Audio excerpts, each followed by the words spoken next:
Grecs. Un peuple glorieux, arrogant, valeureux et opiniâtre.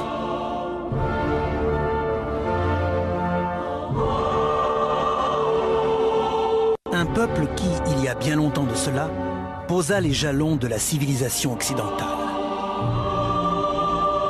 Les monuments, dont il ne nous reste que les vestiges, ne sont pas sans rappeler les 2 siècles probablement les plus importants de leur histoire. Une époque où la science, la politique, la philosophie, la littérature et le théâtre virent le jour.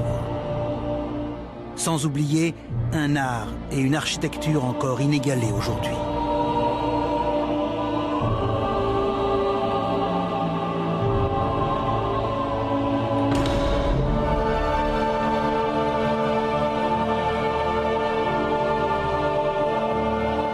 Les Grecs développèrent ces domaines dans un contexte de guerre et de conflits perpétuels.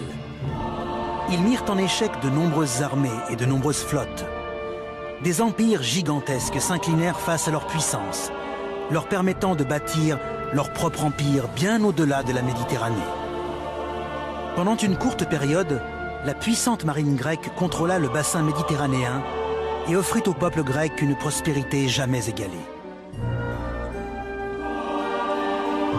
Les prouesses que les Grecs réalisèrent et qui façonnèrent le monde tel que nous le connaissons ne sont pas l'œuvre d'anonymes oubliés dans la nuit des temps. Elles sont le résultat du travail de femmes et d'hommes illustres, dont le souvenir est encore vivace et dont les vies demeurent des exemples.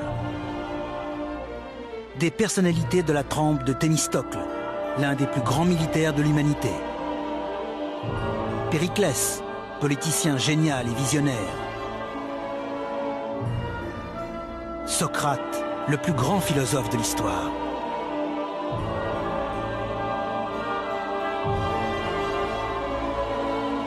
Voici l'histoire de ces incroyables personnalités historiques, ainsi que celle de la grandeur et la décadence d'une civilisation qui contribua à modifier la face du monde.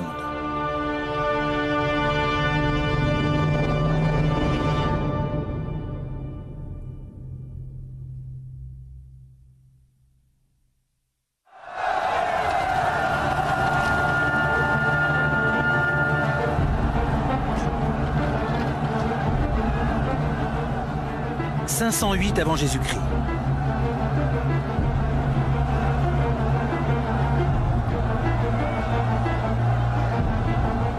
Des mouvements de foule agitent les rues d'une minuscule cité située sur le continent grec et nommée Athènes. Le peuple se révolte contre ses dirigeants et exige la liberté après des siècles d'oppression.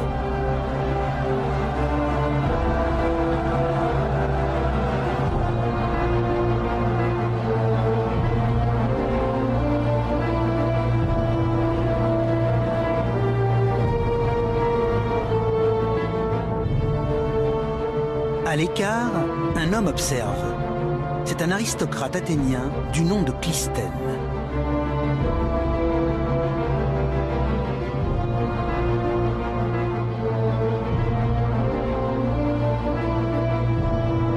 Depuis son plus jeune âge, Clisthène est élevé pour diriger la cité et mépriser le peuple. Mais cette nuit d'insurrection populaire marquera sa vie à tout jamais et constituera un tournant majeur dans l'histoire de la Grèce et de la civilisation occidentale. Dans un élan de lucidité, Clisthène comprend que le peuple doit être libre et avoir la possibilité de façonner sa propre destinée en se gouvernant lui-même.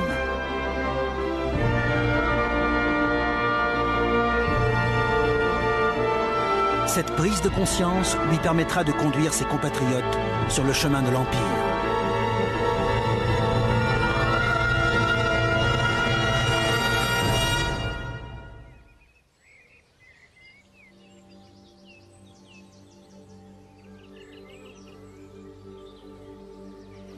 Les historiens s'accordent à dater la naissance de Clisthène vers 570 avant Jésus-Christ. Sa sympathie pour le peuple peut surprendre lorsque l'on sait qu'il est issu d'une des familles grecques les plus fortunées et qu'il vécut dans ce qui était considéré à l'époque un palais.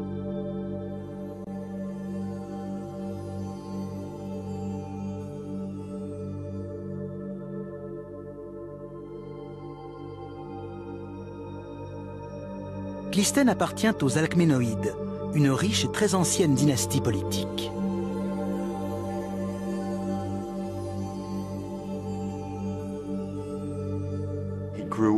Il a grandi dans un environnement privilégié. Un monde où les hommes appartenant à l'élite sociale étaient en droit d'attendre que certains privilèges leur soient accordés. L'origine de la fortune des Alcménoïdes est typique des mythes de la Grèce antique, où légende se confond avec réalité.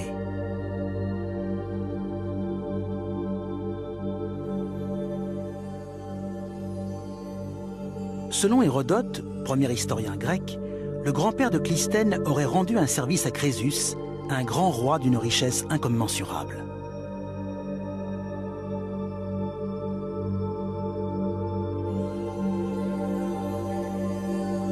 En guise de remerciement, il fut autorisé à puiser dans son trésor autant de poudre d'or qu'il désirait.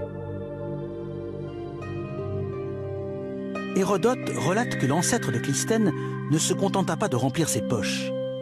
Il remplit également ses oreilles et sa bouche de poussière d'or qu'il déversa ensuite sur sa tête. Crésus, très amusé par cette facétie, lui permit de conserver tout cet or et lui en offrit davantage.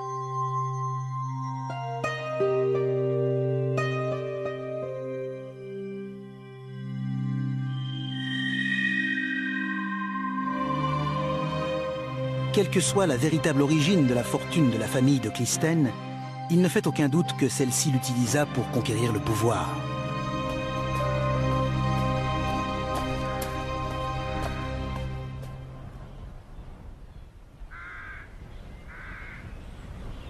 Dès sa plus tendre enfance, les parents de Clystène ne cessent de lui rappeler qu'il est aristocrate, terme de grec ancien qui désigne un membre de la classe dirigeante. Au VIe siècle avant Jésus-Christ, le village natal de Clystène est administré par une aristocratie omniprésente. Ce modeste village a pour nom Athènes.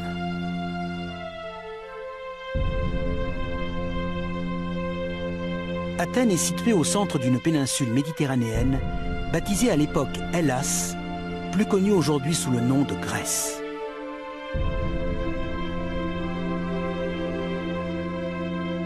À l'époque, personne n'aurait jamais imaginé que ce minuscule village devienne un jour la capitale d'un immense empire. Ce n'était pas ce qu'on pourrait appeler une cité. Bien qu'Athènes soit dotée de bâtiments publics en son centre, c'était plutôt un village principalement composé de logements et d'habitations.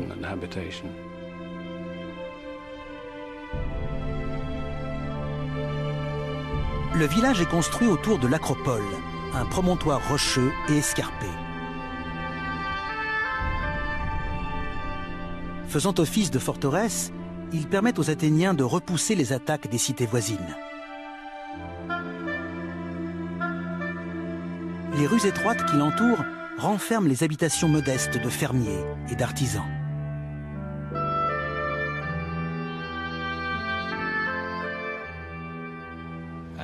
La plupart des maisons étaient construites en briques de terre crue. Il n'y avait pas d'égout, pas d'enlèvement d'ordures.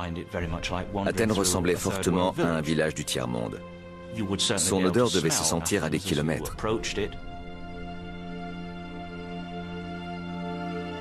La vie quotidienne des hommes se résume aux travaux agricoles ou à la réalisation de diverses tâches artisanales élémentaires. Les femmes, quant à elles, passaient leur journée cloîtrées à cuisiner, à filer la laine et à tisser. Au sein de cette classe populaire, l'écriture et la lecture sont des savoirs très peu répandus. Elles ne disposent d'aucune connaissance relevant, de près ou de loin, du domaine de la science ou de la médecine. L'espérance de vie à l'époque ne dépasse pas 15 ans. Affirmer qu'au temps de la Grèce antique, la vie était sale, brutale et courte n'est pas loin de la réalité. En effet, la vie était extrêmement rude.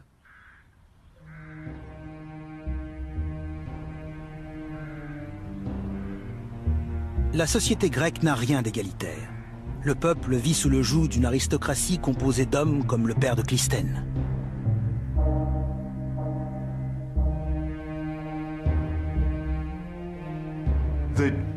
Le milieu dont était issu Clystène était un milieu traditionnaliste, où le pouvoir politique se concentrait à une poignée de personnes.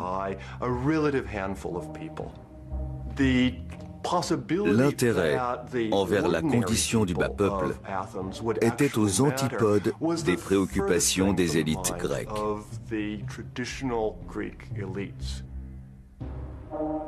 Le philosophe grec Aristote décrit un monde gouverné par l'injustice. La terre était tout entière entre les mains d'un petit nombre d'hommes, et ce qui causait la plus grande souffrance au peuple était son état de servitude. Mais il avait bien d'autres sujets de mécontentement, car à vrai dire, il s'irritait de ne pas avoir sa part de terre.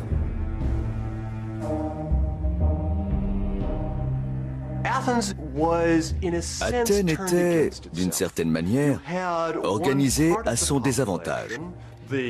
Une partie de la population, l'élite aristocratique, détenait le pouvoir aux dépens du reste des citoyens.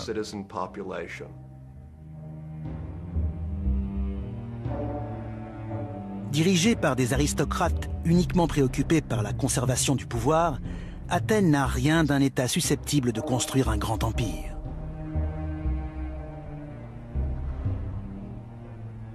Pas plus que la péninsule grecque. D'un point de vue géographique, la Grèce ne présente pas les caractéristiques d'une terre propice à permettre la naissance d'une grande civilisation. C'est un pays très montagneux. Contrairement aux autres grandes civilisations et aux autres grands empires de l'Antiquité, la Grèce ne présente pas d'unité physique.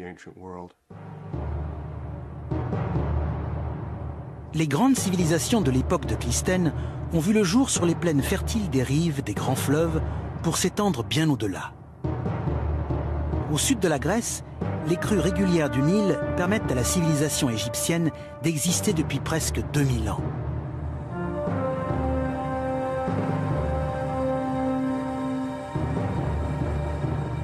À l'est s'étend le très vaste empire perse, dont le cœur est formé par deux grands fleuves, le Tigre et l'Euphrate.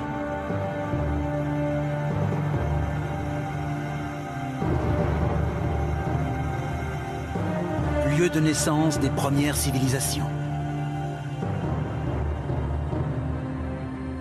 Et berceau des premières villes de l'histoire de l'humanité.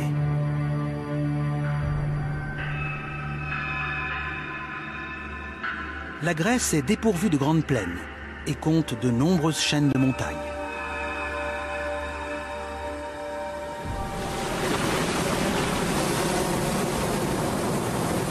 Sa côte est parsemée d'innombrables îles. Conquérir un territoire aussi accidenté relève de l'impossible.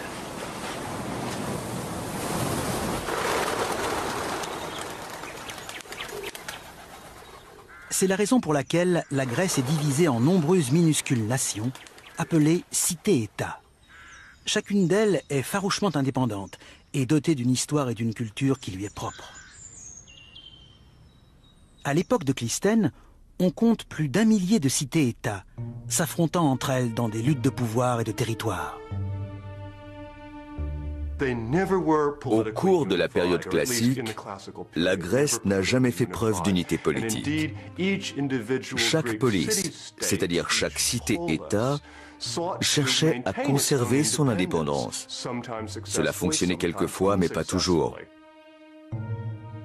Au début du VIe siècle avant Jésus-Christ, Athènes fait partie des nations les plus faibles. Contrairement à Argos, qui est parvenu à maintenir sa prédominance pendant plus de 10 siècles, et dont l'origine des citoyens remonte à l'époque mythique de la guerre de Troie.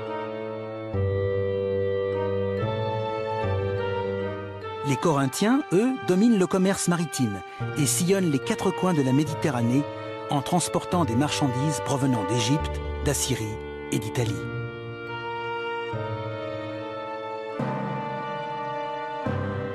Mais de toutes les cités-États, une seule détient le pouvoir militaire. Un pouvoir capable de soumettre toute la Grèce de l'époque de Clystène. Au sud de la Grèce, près des roselières du fleuve Eurotas, se trouve la cité de Sparte.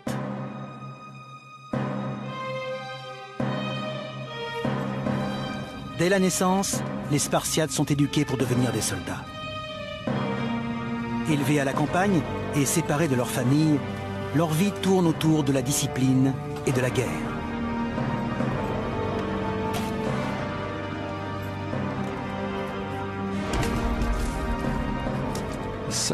Les Spartiates vivaient en caserne et étaient élevés pour devenir des militaires. Privés de tout confort, ils ne possèdent rien, hormis leurs armes et leurs capes teintes en rouge afin de dissimuler leur sang ainsi que celui de leur ennemi.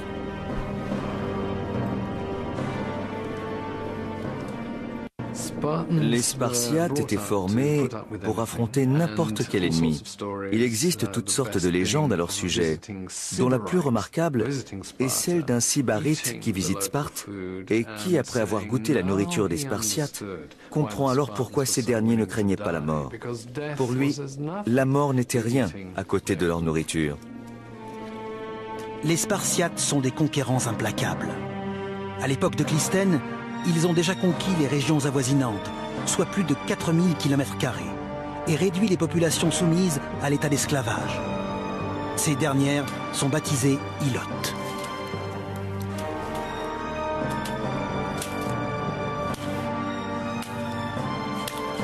Soumis à une surveillance particulièrement sévère, les ilotes sont condamnés à la réalisation de travaux agricoles pour le compte de leur maître.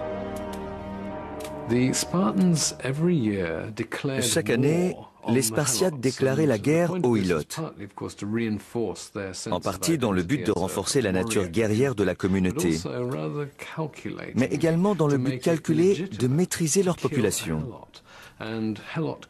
C'était une pratique très régulière.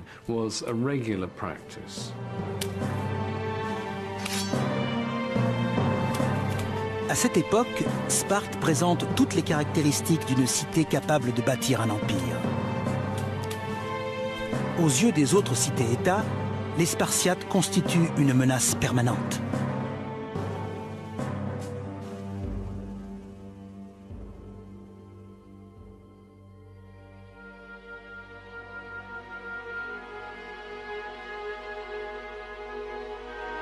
Telle est la Grèce de la jeunesse de Clisthène. Élevé pour grossir les rangs d'une élite égoïste, il est malheureusement originaire d'une cité de second rang.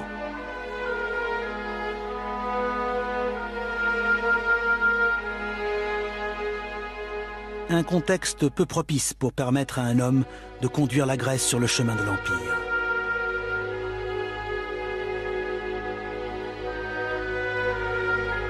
Mais Clisthène est habitée par un idéal.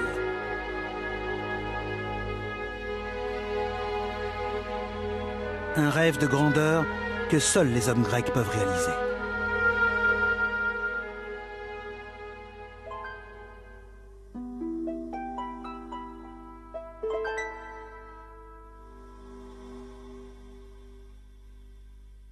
Clisthène et ses compatriotes sont fortement influencés par les mythes et les vieilles légendes.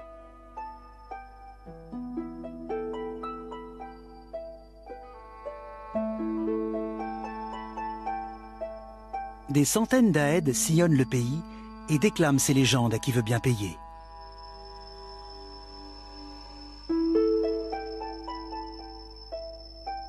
À une époque où l'écriture est peu développée, ces poètes sont capables de garder en mémoire des millions de vers. On sous-estime trop souvent la capacité de la mémoire humaine, surtout à une époque comme la nôtre, où les techniques d'enregistrement sont légion. Avant même de disposer d'un alphabet, les Grecs étaient capables de mémoriser de très nombreux vers de poésie et les transmettaient de génération en génération de manière remarquable.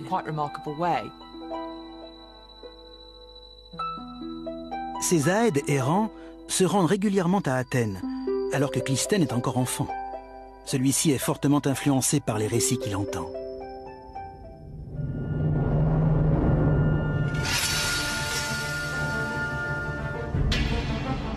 Deux poèmes très populaires sont parvenus jusqu'à nous, l'Iliade et l'Odyssée, composés par le célèbre poète Homère.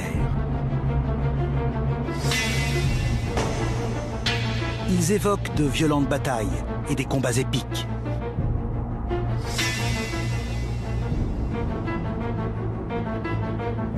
Dont dont les principaux protagonistes sont des héros.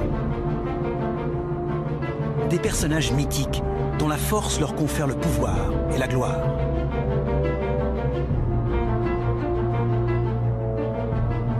Par définition, si je puis dire, les héros réalisent de grands exploits. Plus ils coupent de tête, plus ils déflorent de jeunes femmes, et plus leur réputation de héros grandit. La représentation de ces héros fait partie intégrante de l'art grec. Ces guerriers téméraires d'une grande beauté et prêts à tout pour obtenir la victoire représentent l'homme grec idéal. L'idéal héroïque est omniprésent dans la culture grecque. Les héros sont des personnages exceptionnels dont on veut imiter les exploits en s'inspirant des prouesses d'Achille, par exemple.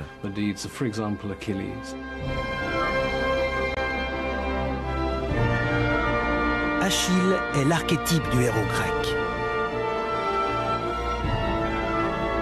Enfant, il doit choisir entre une vie longue et ordinaire ou une gloire éphémère sur le champ de bataille.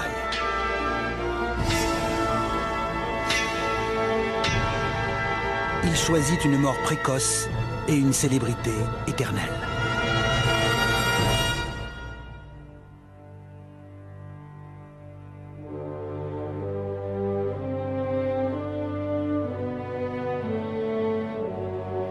Cette vision du héros, cet idéal de l'homme d'action, constitue un modèle que Clisthène se verra enseigner tout au long de sa jeunesse.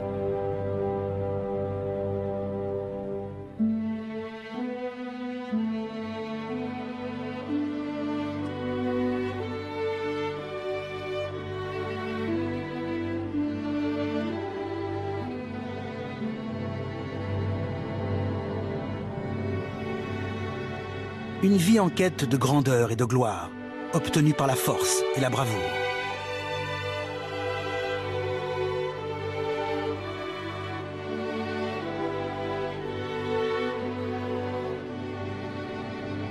Dans le but de conquérir le pouvoir, de remporter une victoire personnelle,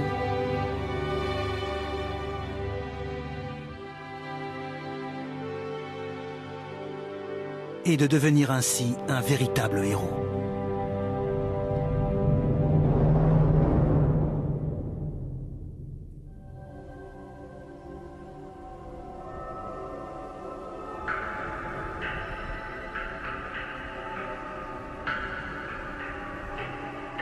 Mais Clisthène n'est pas le seul grec à s'identifier au personnage homérique.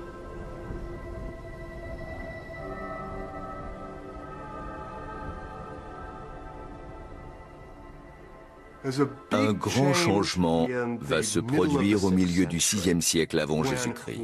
Un homme va s'emparer du contrôle du gouvernement et devenir ce que les Grecs appellent un tyran.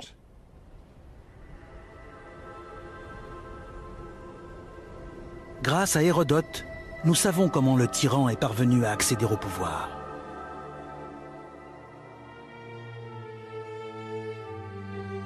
Un jour, un homme à l'allure digne et noble pénétra à cheval à l'intérieur de la cité d'Athènes. Accompagné d'une grande et belle femme, il la présenta comme étant Athéna, la déesse d'Athènes. Le fringant cavalier exigea que lui soit remis le contrôle de la ville, car à l'image d'un des héros des épopées d'Homère, il bénéficie de la protection d'une déesse. Étonnamment, les Athéniens l'accueillirent chaleureusement et le considérèrent comme leur nouveau chef. Peu importe si la déesse en question n'était qu'une jeune femme originaire du village voisin et exceptionnellement grande. Et le sémillant héros, un simple mortel du nom de Pisistrate, beau-frère de Clisthène. Je considère Pisistrate comme un excellent politicien. C'était sans aucun doute un homme d'un grand opportunisme. Tandis qu'il consolide son autorité, il apparaît clairement que Pisistrate nourrit des ambitions plus grandes encore que la simple conquête du pouvoir. Pisistrate était un homme extrêmement intelligent. Il avait parfaitement compris que s'il voulait conserver le contrôle d'Athènes, s'il voulait consolider son pouvoir et le transmettre à ses fils, comme telle était son ambition, il devrait trouver des alliés. Pisistrate prend alors une incroyable initiative. Il se tourne vers le peuple d'Athènes en quête de soutien et bouscule une hiérarchie composée d'aristocrates et de roturiers accoutumés au pouvoir depuis plusieurs siècles.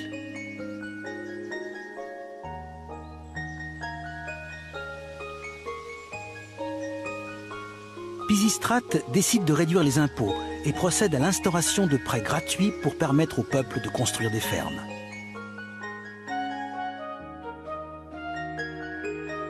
En donnant aux Athéniens la possibilité d'accéder à la prospérité, Pisistrate commence à transformer la cité.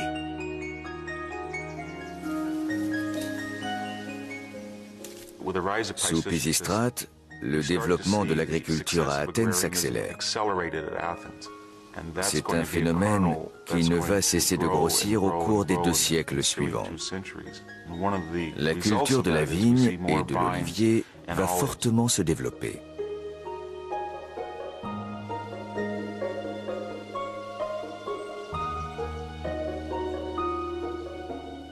L'olivier est présent dans tous les aspects de la culture grecque. La population est autorisée à consommer des olives, ainsi que de l'huile d'olive, de s'en servir comme graisse, comme savon ou comme combustible. D'un point de vue économique, c'est un produit d'une très grande valeur. Les terres qui entourent Athènes produisent les meilleurs oliviers de toute la Grèce. Face à l'accroissement de la production d'huile d'olive, les Athéniens vont trouver un débouché économique très lucratif pour ce produit.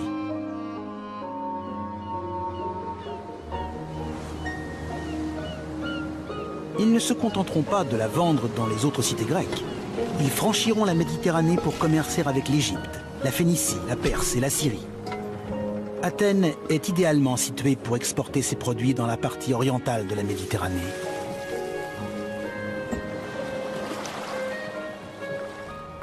La Grèce est située au milieu de plusieurs civilisations très anciennes. Elle est entourée à l'est par l'Empire perse, au sud par la civilisation égyptienne et à l'ouest par les Étrusques et les Romains.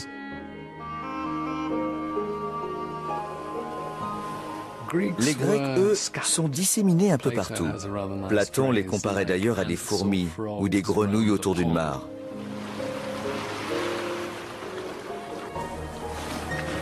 À l'Antiquité, la partie orientale du bassin méditerranéen constitue la plaque tournante du commerce international. Différents produits sont exportés des 4 coins de la région.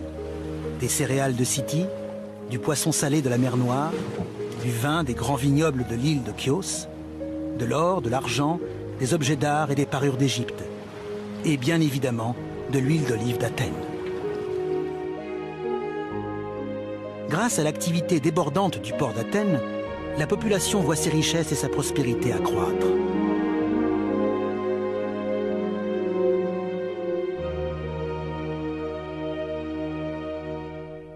Néanmoins, l'effet le plus étonnant de la soudaine expansion de la cité est à trouver dans les sombres ateliers de ses artisans. Là où le plus ancien héritage artistique d'Athènes a vu le jour, le vase.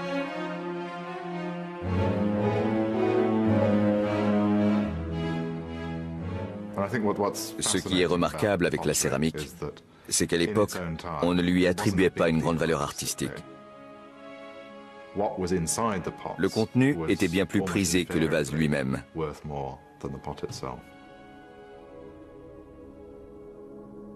C'est ici, dans le quartier du Céramique, ancien quartier populaire d'Athènes, que les potiers avaient leur atelier.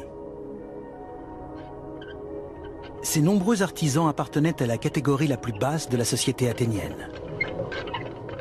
Je ne dirais pas qu'ils faisaient partie de la lie de la société, mais à Athènes, les potiers n'avaient droit à aucun respect.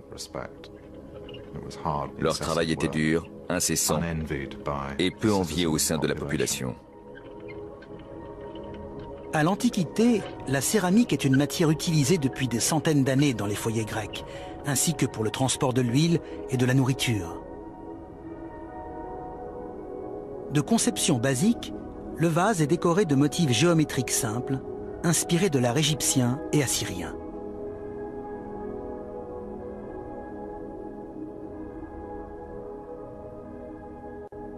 Les potiers athéniens vont apporter une touche personnelle en développant un tout nouveau style de peinture, d'une fraîcheur et d'un naturalisme encore jamais vu jusqu'alors.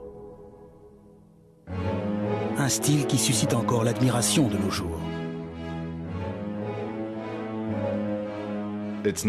Aujourd'hui, il n'est pas rare de voir un vase grec atteindre une valeur de plusieurs millions de dollars sur le marché des antiquités. Si les potiers qui les ont fabriqués voyaient cela, ils se retourneraient dans leur tombe, soit de colère ou soit d'hilarité.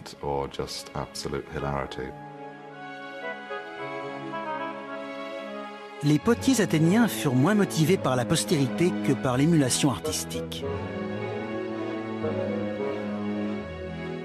Pour preuve, ce vase, dont la décoration est agrémentée d'une fière remarque telle que « Euthymide, fils de Polias, a dessiné ceci ».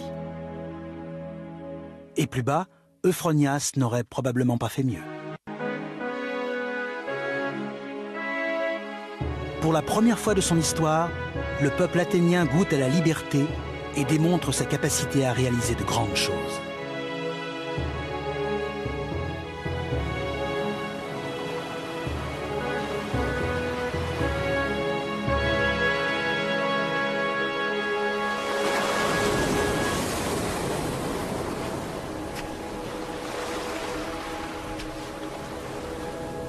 En grandissant sous le règne de Pisistrate, Clisthène aura été témoin du changement que connut Athènes.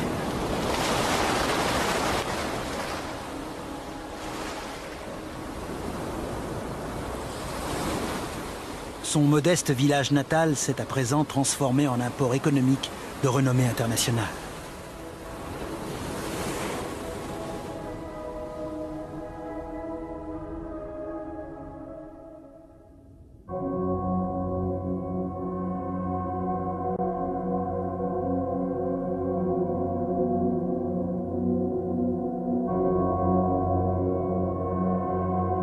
Mais la tyrannie bienveillante de Pisistrate ne durera pas éternellement. Il meurt en 527 avant Jésus-Christ et sera enterré ici, dans le cimetière d'Athènes.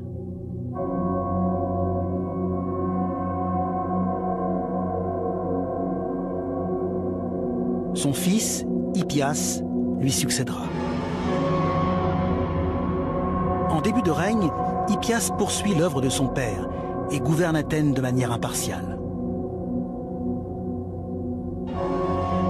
Hélas, très vite, les habitants découvrent la dangereuse nature de la tyrannie.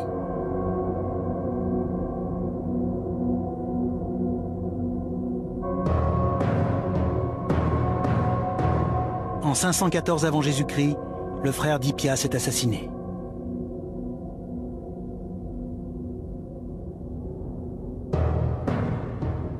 Fortement ébranlé par cette perte, le comportement du jeune tyran change radicalement. Il cède à la cruauté. Il fait exécuter les meurtriers et fait également torturer à mort une de leurs femmes.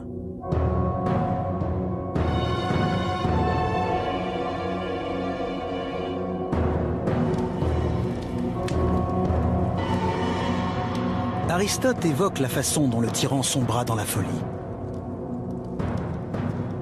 Dès lors, sa tyrannie devint de plus en plus dure. Pour venger son frère, il mit à mort nombre de citoyens, en chassa beaucoup d'autres. Tous le prirent en défiance et en haine.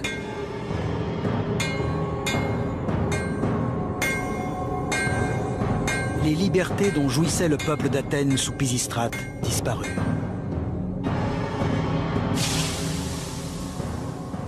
Dorénavant, Athènes vit sous la tyrannie, une tyrannie telle que nous la concevons à notre époque.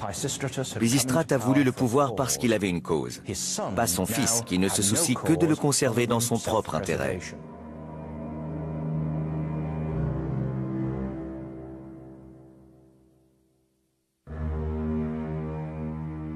Pour Clisthène, la vie devient progressivement plus dangereuse.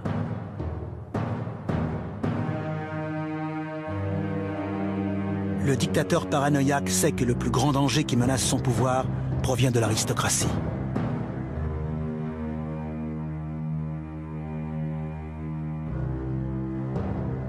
Et ses craintes sont fondées. Face au durcissement de la tyrannie, le moment semble venu.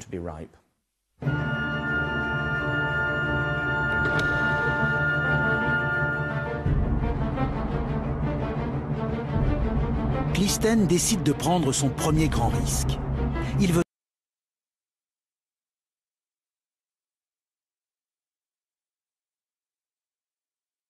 tenter de renverser le pouvoir dans son propre intérêt, ainsi que celui de sa famille.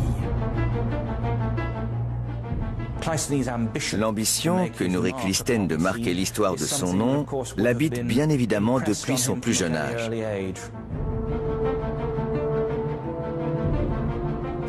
Il n'a pas oublié les exploits des héros mythiques, leur capacité à vaincre et à frapper juste au moment voulu.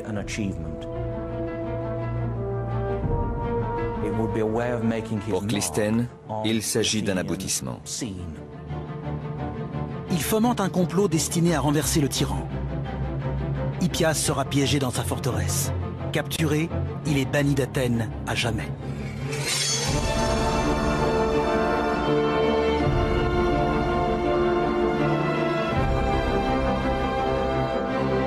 Nous sommes en 510 avant Jésus-Christ. Clystène fait, à présent, partie des personnalités les plus puissantes d'Athènes. Il est parvenu à réaliser un exploit digne des héros homériques qui ont bercé son enfance.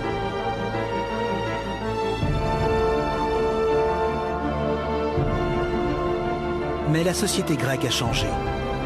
L'idéal héroïque qui habite Clystène depuis tout jeune n'est plus l'apanage des élites. Il touche toutes les strates de la société grecque.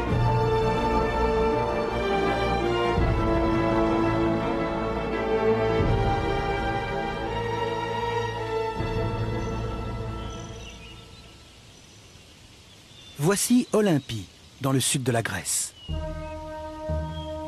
C'est ici, tous les 4 ans, que de jeunes hommes venus des 4 coins du pays se réunissaient pour participer à une grande compétition athlétique. L'ancêtre de nos Jeux Olympiques.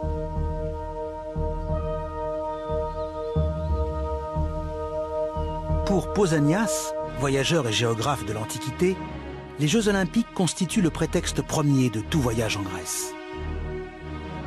Il y a dans la Grèce beaucoup d'autres choses qui remplissent d'admiration ceux qui les voient ou qui en entendent parler. Mais on dirait que les dieux s'occupent plus spécialement des mystères d'Éleusis et des Jeux Olympiques.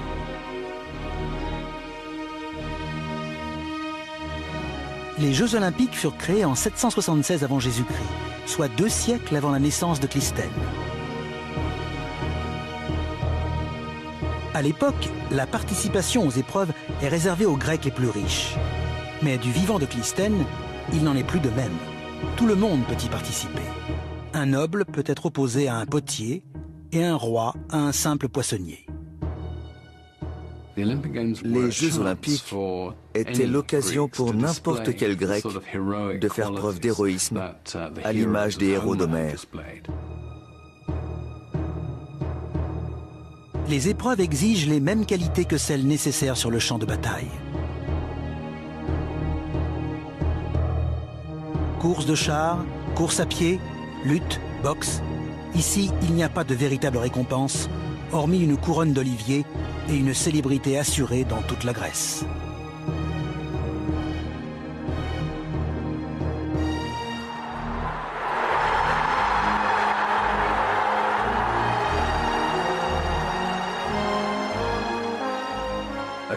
Les athlètes concouraient face à un public très nombreux. C'était l'unique occasion de voir autant de Grecs réunis en temps de paix. Environ 40 000 Grecs venaient assister aux Jeux Olympiques.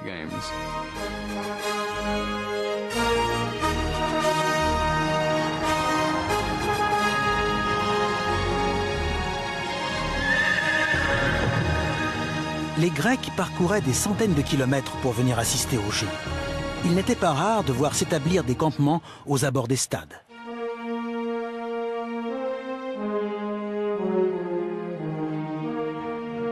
Les Jeux sont une affaire d'hommes. Les femmes ne peuvent pas y participer. L'entrée du stade leur est même interdite.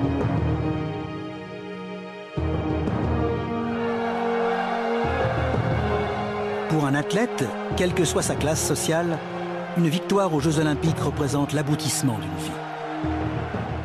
C'était la possibilité de vivre un bref moment de gloire et une incommensurable renommée, ce qui était très valorisé dans la culture très élitiste des Grecs. Grâce aux Jeux Olympiques, les Grecs trouvent une façon civilisée de satisfaire leur idéal d'héroïsme. Ils établissent ainsi une méritocratie basée sur l'aptitude et le talent, où chacun a sa chance.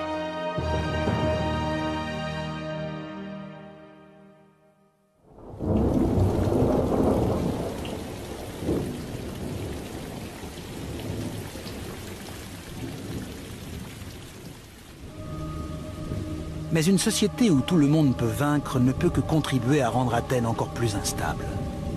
À peine Clisthène conquiert-il le pouvoir qu'il découvre l'existence d'un complot contre lui. À Athènes, héroïsme signifie toujours la même chose.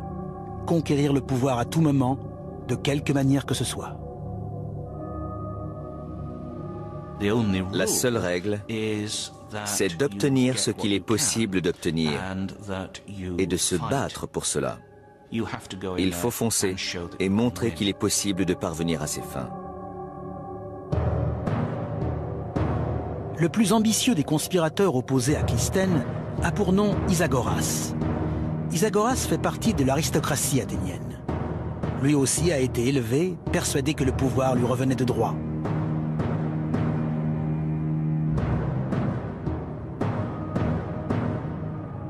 Néanmoins, il sait parfaitement qu'il ne peut conquérir le pouvoir seul.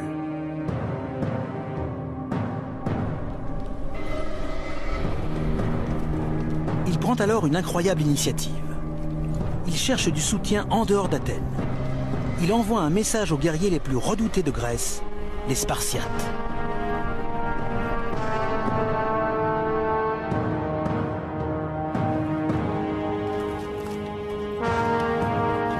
Isagoras est un vieil ami des Spartiates. La rumeur veut qu'il ait partagé sa femme avec le roi de Sparte.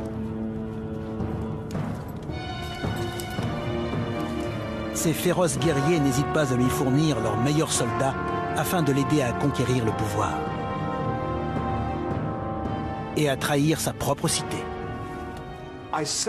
Isagoras relève considérablement l'enjeu. En faisant entrer dans Athènes l'État le plus puissant de la Grèce, il est évident que la cité sera soumise à Sparte.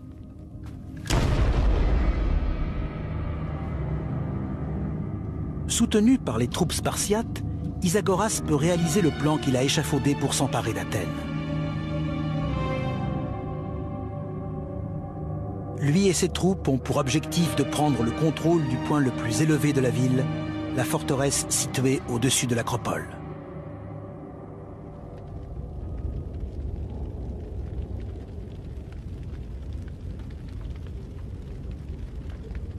Le nouveau tyran choisit comme première cible l'aristocratie au pouvoir, et Clisthène le premier.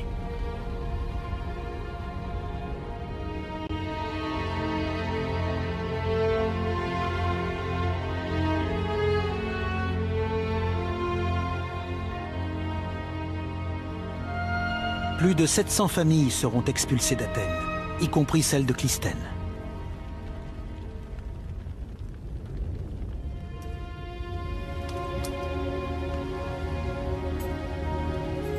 Ce dernier est contraint de quitter sa cité, une fois de plus entre les mains d'un despote. Un despote soutenu par les Spartiates, les guerriers les plus redoutés de la Grèce.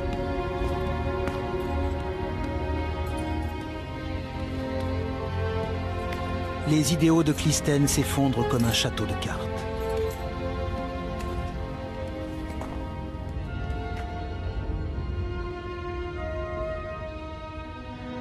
Il a été éduqué pour devenir un aristocrate, un chef d'État. Et suivre l'exemple des héros mythiques.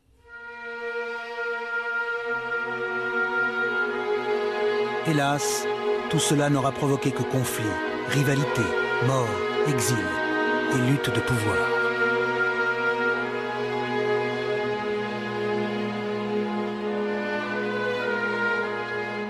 Comment extirper Athènes de ce cycle de violence futile?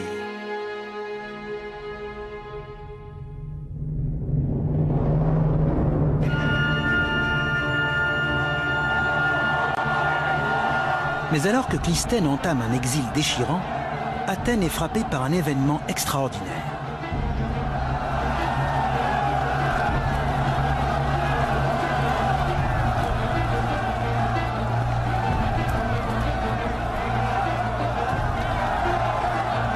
À l'image des épopées d'Homère, le peuple d'Athènes prend sa destinée en main.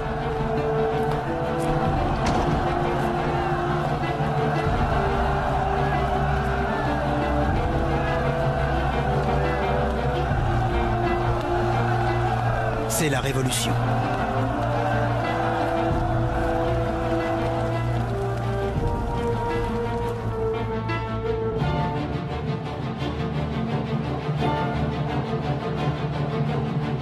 Isagoras et ses alliés se réfugient au-dessus de l'acropole, le point culminant de la cité.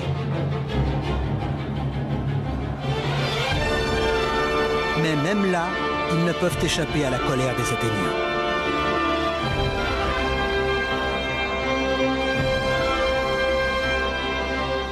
Pendant 2 jours et 2 nuits, Isagoras résiste à l'incroyable insurrection.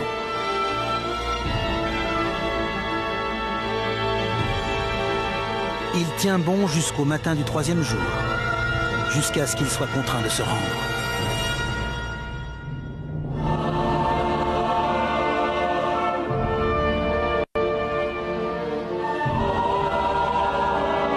Nous sommes en 508 avant Jésus-Christ.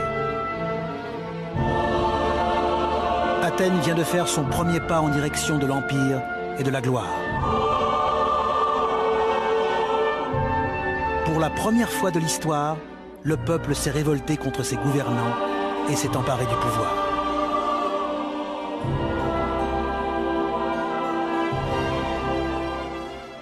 À ce stade, Athènes est sous le contrôle de la foule.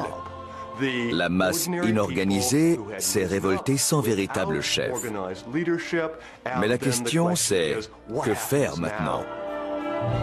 À l'aube d'une nouvelle ère, le peuple d'Athènes se tourne vers un seul homme. Un homme dont la vie, l'expérience et les déceptions l'ont doté d'une vision unique.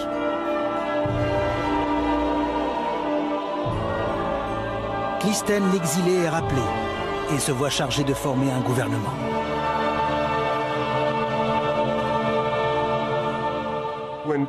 Lorsque Clisthène fait son retour après l'expulsion des Spartiates, il se retrouve face à un défi de taille.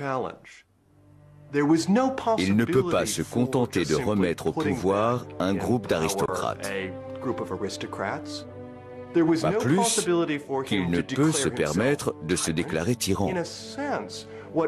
Clisthène est contraint de trouver une solution gouvernementale révolutionnaire dans un contexte de situation politique révolutionnaire.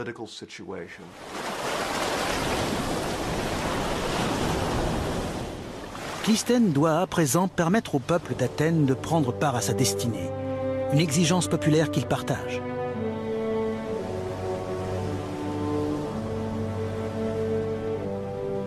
Sur le flanc d'une colline de la cité, existe un grand hémicycle sculpté à même la roche. Ici, dans l'ombre de l'acropole, les citoyens d'Athènes peuvent se réunir afin de débattre du futur de leur cité.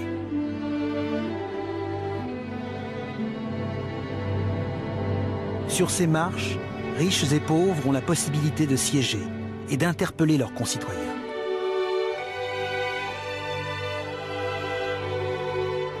L'ancêtre de notre Assemblée nationale, de la Chambre des communes britanniques, du Congrès américain et d'autres parlements à travers le monde.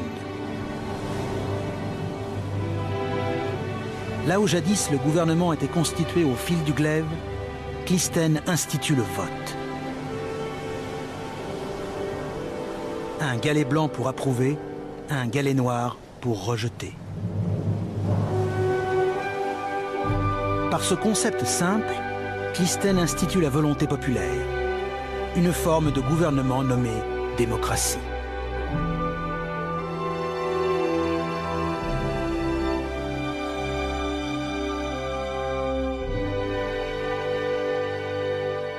La Grande Assemblée athénienne se réunit tous les 9 jours pour traiter des sujets concernant l'administration de l'État, tels que la collecte de l'impôt, la construction des routes, l'établissement du prix de la figue ou la déclaration de guerre.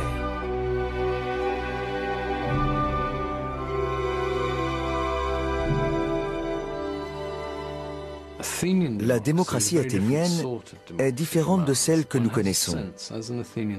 Le citoyen athénien sait qu'il peut se faire entendre. Ce n'est pas le peuple contre les dirigeants. Le gouvernement n'est pas coupé du peuple puisqu'il en fait partie.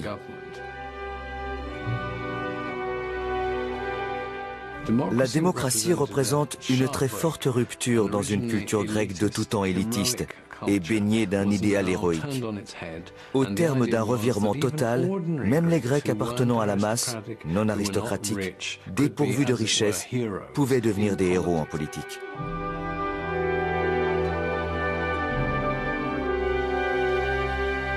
Cette nouvelle forme de gouvernement transformera la minuscule cité-État et donnera naissance à une des plus grandes civilisations au monde.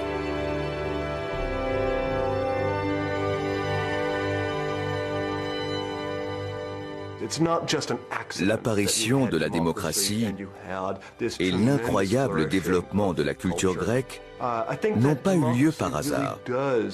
La démocratie contribue à permettre l'épanouissement de la société humaine, chose pratiquement impossible dans d'autres formes de gouvernement. Les Athéniens transformeront les grandes réalisations effectuées sous l'Ancien Régime.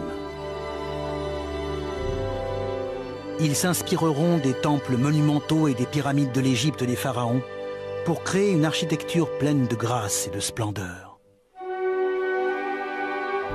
Ils adapteront les mythes et légendes colportés par les aèdes ambulants en représentation théâtrale pour divertir la population. Et les magnifiques sculptures de pierre d'Assyrie et d'Égypte seront copiées avec une sensibilité et une émotion encore grandement admirées de nos jours.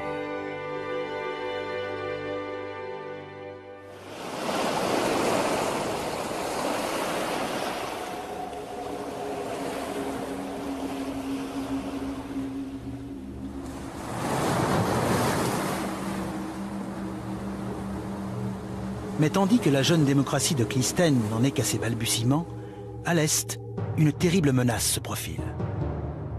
Une menace provenant du puissant empire perse. Les Perses constituent la plus grande puissance de l'époque. Leur empire s'étend de l'Inde à la Méditerranée. Le développement et la stabilité de la cité d'Athènes inquiètent les Perses, qui considèrent le minuscule État comme une menace éventuelle.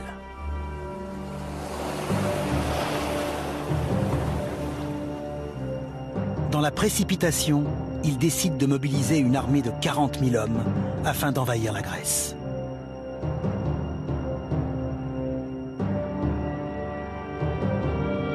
C'est le moment pour la jeune démocratie de Clisthène d'affronter sa première grande épreuve.